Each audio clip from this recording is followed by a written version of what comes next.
Hey everybody, it's George the Tech. Well, today it's a changing of the guard because I've used the same equipment for a very long time in my home production studio where I do these videos and webinars and reviews and my podcasts and everything. I've been using this trusty Onyx 820i for, I don't know, 4 or 5 years at least. It's a Firewire mixer. It's got a lot of great features and everything. And I've had to have it coupled because I've needed to do more than just one audio device for doing phone patches and Skype and all that. I've had it interfaced with an Avid MBox 3 as well, which I've had also equally as long, at least 5 years. And then to get really good audio for my podcasts and stuff, I've been using a Roland MMP2 mic modeling preamp. And this thing is really getting long in the tooth. I mean, it was old when I bought it, and I've been very happy with it because it does what I want it to do. I can set up expansion, compression. It does what I want it to do. However, it's a changing of the guard because, well, I've got something new. And here it is. The Rodecaster Pro is here. I've got to put it through the paces already. I've done an episode of the Pro Audio Suite podcast where I used this product for the entire show, and it performed flawlessly. It did everything I wanted it to do. I'll show you a little bit later in this video some of the features that make this thing, to me, make it such a pleasure to use, fun to use, and have sound quality be really a non-issue for anybody doing stuff for podcasting, webcasting, and dare I say even voiceover. So I'm going to plug it in right now. I'm going to take the Onyx out of here, this venerable piece of equipment. It's getting unplugged. It's getting unpatched. The Avid is coming out of here and the Roland. I'm taking 3 pieces of gear out of the studio and replacing it with 1 piece of equipment. I'm excited to do it. So let me get to it.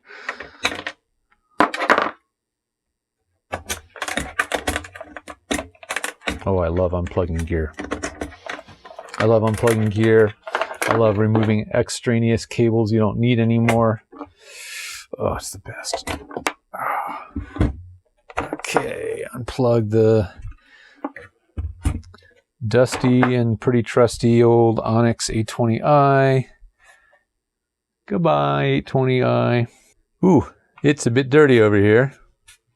It's been sitting here a long time. A long time. Don't worry. This is going to be all edited out later. Wow. This is embarrassing. But I do leave my studio window open a lot when the weather's nice, so dust comes in pretty bad. All right, and I'm so glad to get rid of the Avid MBox. Bye-bye. So why can I replace an Avid MBox and a Firewire audio interface and replace that with a single piece of gear, right? Because I needed more than one device for audio, doing playbacks, doing Skype during sessions. I wanted to have an independent audio device for that. Well, because this new Rodecaster, it does all that.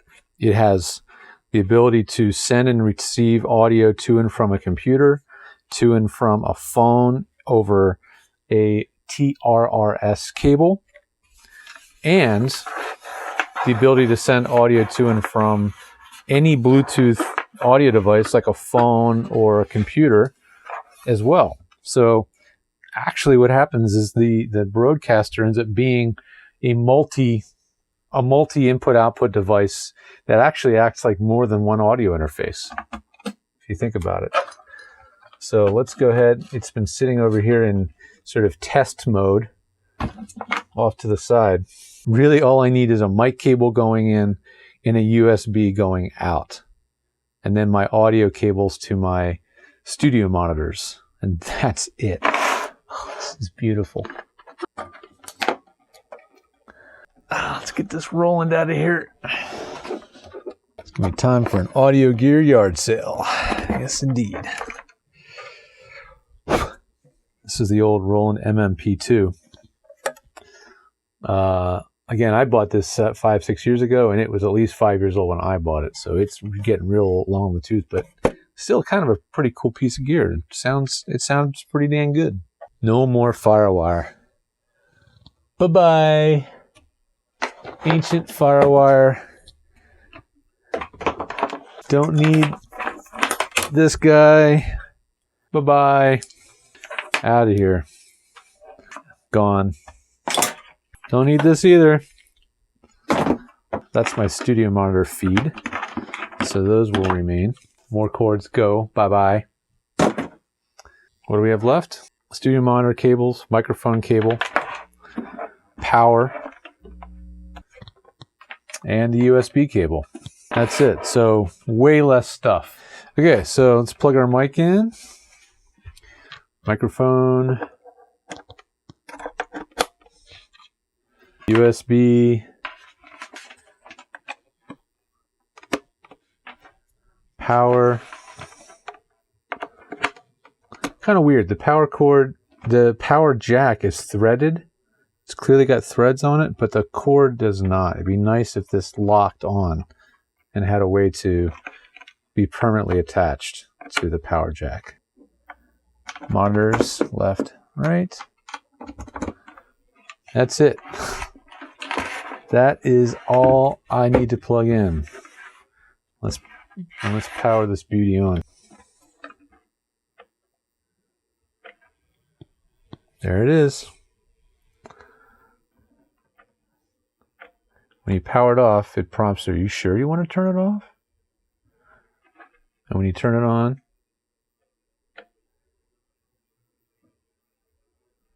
boots up, all the lights come on. It's ready to go. That looks nice, doesn't it? Look how vivid the lighting is. I love the lighting on this thing. The colors are all so vivid. It really looks, it's a pretty looking piece of gear. This is now the central control station for everything I do in here. Webcasting, podcasting, demos, doing webinars. It's all going to happen from the Rodecaster Pro now. So my microphone for doing my webinars and teaching is coming on channel 1. Right now, I have no need to have any other microphones. So mics 1, 2, and 3 are going to be dormant. This one is the USB return from the computer. So this is going to be used a lot for playback, or if I'm doing source connect or anything that's audio emanating from the computer, that's going to come up on this fader. Here, I'm going to have a cord plugged into the back of the unit. That's a TRRS cable if I want to plug it into my mobile phone. That gives me another place to get audio or use a phone as an actual phone patch if I really need more callers on a session. Normally, I'm just going to use Skype or Source Connect here.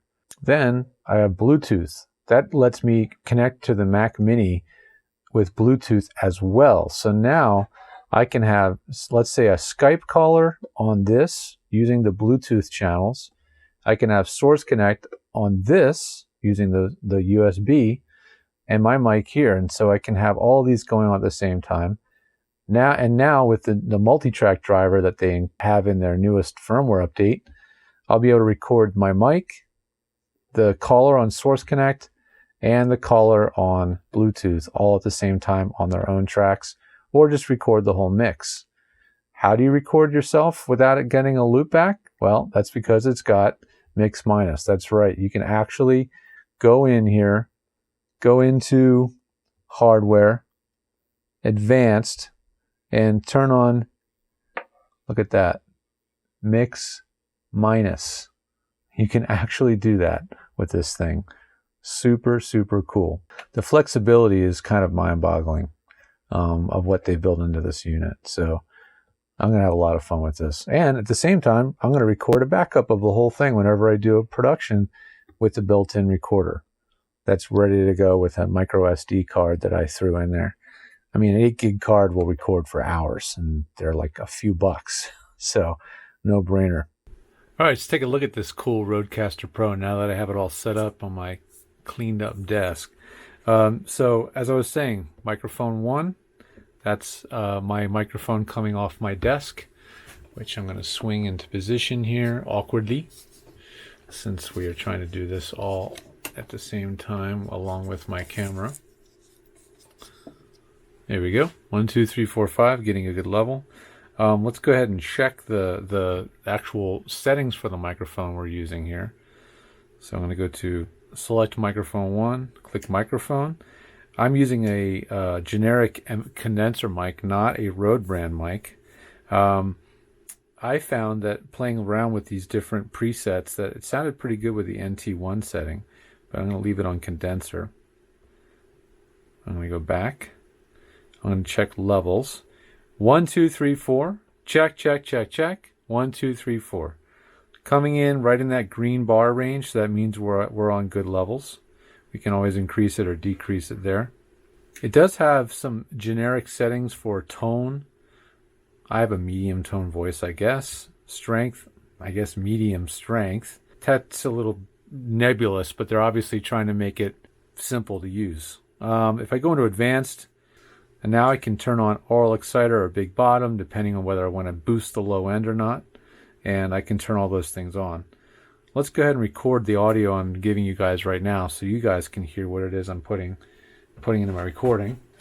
And I'm going to monitor myself on my cans. These are Audio-Technica ATH-M40Xs, which are my favorite budget headphones. Plugging into the conveniently located front headphone jack, which is curiously a mini jack. The 4 headphone jacks on the rear are 1/4 inch. So now I'm recording to the internal micro SD card on the rear of the unit. So we're capturing everything I'm doing and you can hear it. So I'm going to go to microphone 1 and I'm going to check my voice settings to see if this makes any difference. Tone 1, 2, 3, 4, 5, 1, 2, 3, 4, 5, 1, 2, 3, 4, 5, 1, 2, 3, 4, 5. I'll choose medium. I can't really hear a difference. Strength 1, 2, 3, 4, 5, 1, 2, 3, 4, 5. Do I have a strong voice? Do I have a soft voice? Do I have a medium voice? I guess medium voice seems to be about right. I'm going to go back here again. I'm going to go to advanced now and see if I want to adjust some other things. Level 1, 1, 1, 1, 1, 1, 1, 1, 1, 2, 3, 4, 5, 1, 2, 3, 4, 5. Test, test, test, test, test. I think before, even though it wasn't representing it as clipping, it sounded in my headphones like I was clipping a little bit. 1, 2, 3, 4. Hey, test, test. 1, 2. Hey, test, test. 1, 2, 3, 4. Yeah, it sounded to me a little clippy. It may have a little bit of a limited headroom on the amp, but that could be me. And then go to my advanced and let's see if I want to use some of these features. Right now I am using compressor, high pass filter, noise gate, because I have a Mac Mini and a hard drive underneath my desk making noise, and everything else is turned off. Let's just turn off all processing. 1, 2, 3, 4, 5, 6, 7, 8, 9, 10. So that's totally flat, and with this microphone, it still sounds nice, but a little bit of processing never hurt anybody. Sounds pretty nice with some processing, that's for sure. I find the gate 1, 2, 3, 4, 5. 1, 2, 3, 4, 5. I find the gate logic, the way it's set up, really good. I test, test, test. The release is a little on the slow side. Maybe I'd like it to be a little faster. You can just hear a little bit of the noise die away when the gate closes again, but it's pretty acceptable. High pass filter is just a no-brainer. In most cases, your microphone's gonna pick up some rumble and low frequency noise. Compressor just deals with dynamic changes. If you have a very sibilant microphone and you have a sibilance issue, the de-esser should help you. I don't really have an issue with that. Ducking is a very interesting thing. If you turn that on, it will duck down the other channel so that your voice is the prominent voice. So not an issue here. I'm only recording one mic. Aural exciter. Here it is with the aural exciter turned on. It gets very bright and exciting sounding. And here it is with the bass boosted with the big bottom from Aphex. People like the way that it sounds in their own headphones, but I find it can sometimes muddy up the sound. I tend to avoid using that. And I think oral exciter's a little over the top, so I'm going to leave those off. So there we go. There's my settings that I prefer the sound of. And the thing comes pre-recorded with some sound samples in the sound effects pads. And if you want to hear them, you tap a pad, but to hear it, of course, you got to fade it in.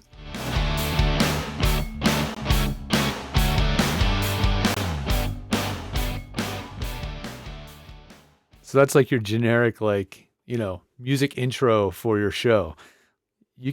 Maybe you'll be the first one on YouTube to use that or your podcast. Chances are somebody else is already using it. I tap again and it stops. There's some other sounds on here.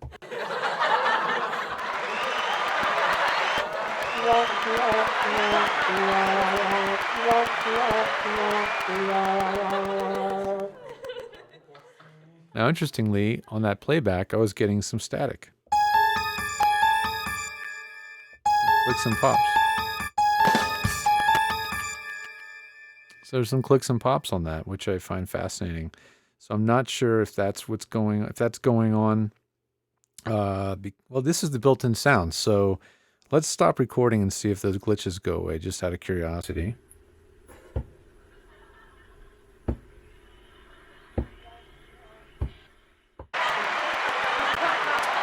Well, how about that?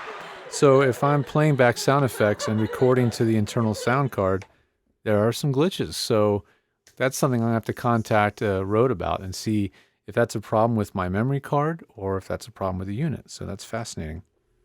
Anyway, another thing I can do is I can couple the Bluetooth on my computer to the Bluetooth on the Rode. And the beauty of that is now the computer can have another way of getting audio in and out. So I've been really wanting to try that. So I'm going to wake up my Mac Mini here and let's give that a try. All right, well, let's check and see how we can pair the Bluetooth. So I'm going to go over to my Bluetooth settings, open Bluetooth preferences. And what I'm curious to see is if it shows up as a Bluetooth device for both the microphone and speakers. I'll hold down the Bluetooth button on the mixer. It doesn't work when you're recording, so I'm going to stop recording. Would you like to pair a smartphone or tablet or computer? Yes. So I'm recording through my Mac right now, but I had to stop recording on the unit to do this. Now it's discoverable. Go to my Mac, connect. There, the Rodecaster Pro is now a device. So now I'm going to open Skype. Actually, I prefer Zoom to Skype. I'm going to open Zoom. I hit record again. Okay, now I'm recording back on the Rode. I'm going to go into my Zoom, start a Zoom session.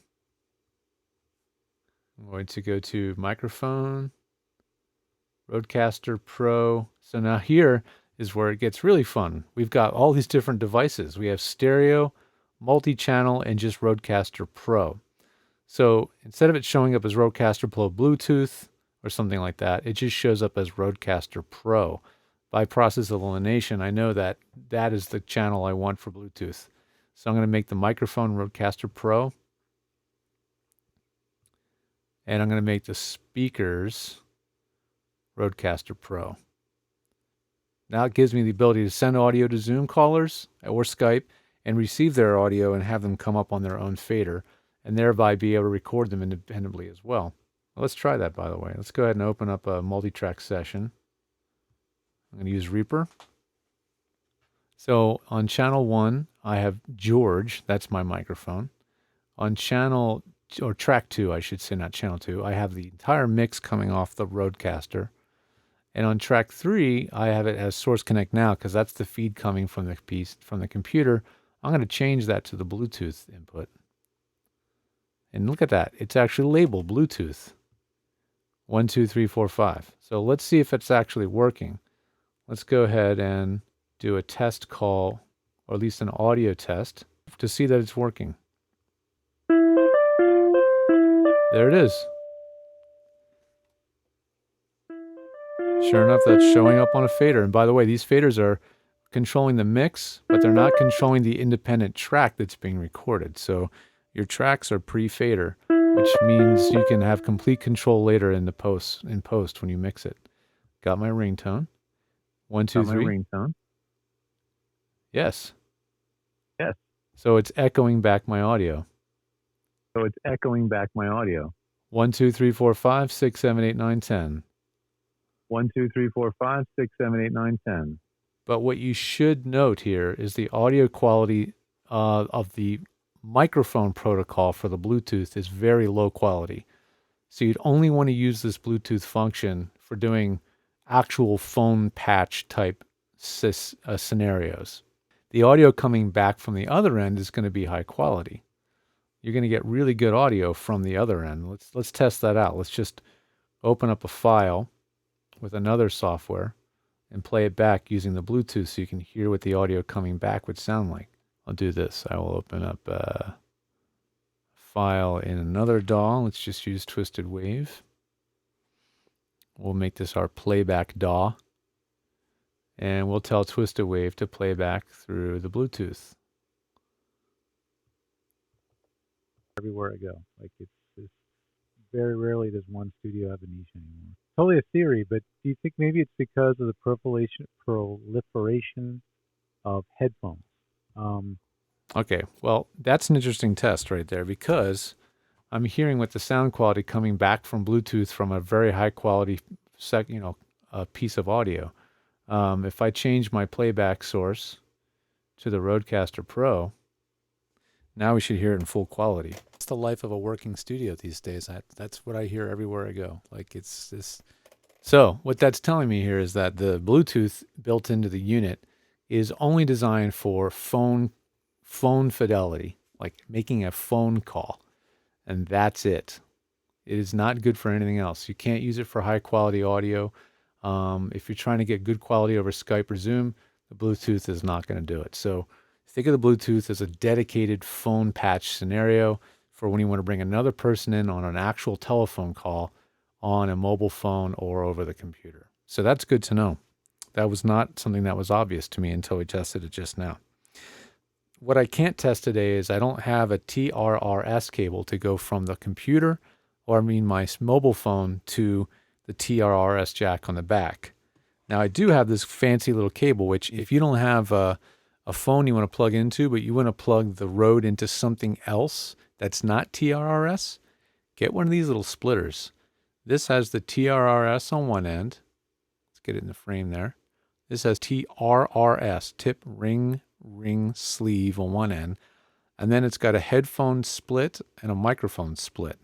So that lets you now, if you plug this into the mixer, get two independent signals, a line in and a line out, which now makes it easier to plug it into other gear that's not TRRS.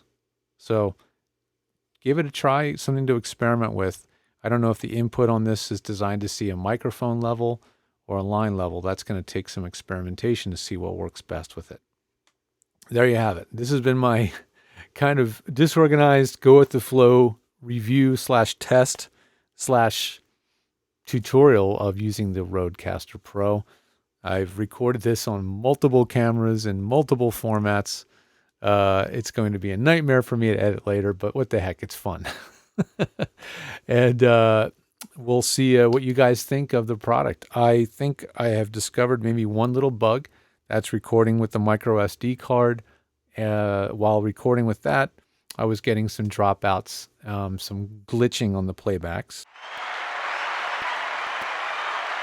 You can hear that. So there's like a weird clocking issue going on. So I'll be checking in with Rode to find out what that is.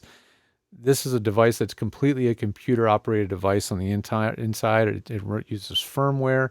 I've already upgraded the firmware so that I not only have stereo recording, but multitrack recording. Chances are there's going to be another firmware update soon to remedy any current bugs or future bugs that may come along.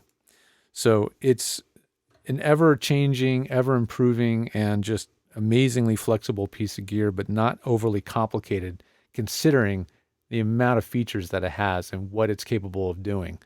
I'm really impressed what they've baked into the Rodecaster Pro. Its feature set is really second to none for something in this price point. Its form factor is really practical, very easy to use. I love the size of it. It feels really well made. The display with touchscreen is really just amazing. It's totally modern. It feels like you expect it to feel. It works the way you expect it to work. It has all the right stuff if you're doing podcasting, web streaming, and doing anything where you want to capture your voice and playback and produce audio products or video products. And for voice actors, this could be an interesting solution for you as well. If you want to have a little bit more flexibility in your capabilities in your home voiceover studio, possibly overkill at $600+ for just plugging a single mic into a computer. But if those other features tend to be something you might want to experiment with, the price maybe starts to justify itself. Sound quality is definitely there. I would have to say that for sure. Anyway, thanks for watching. This has been George the Tech. This is my review and tutorial of the use of the Rodecaster Pro, the new product that just came out, and I hope you enjoyed it. On Facebook, I'm George-Tech Whittam. On Twitter, I'm George the Tech, although I'm not on there that much, but I'm also on Instagram at George the Tech, and my YouTube channel as well. So go ahead and find me, comment below, tell me what you think of this product, tell me what you think of the review, tell me what you'd like to have seen. And if you have this product, let me know what you think of it. All right, thanks again. This has been George the Tech.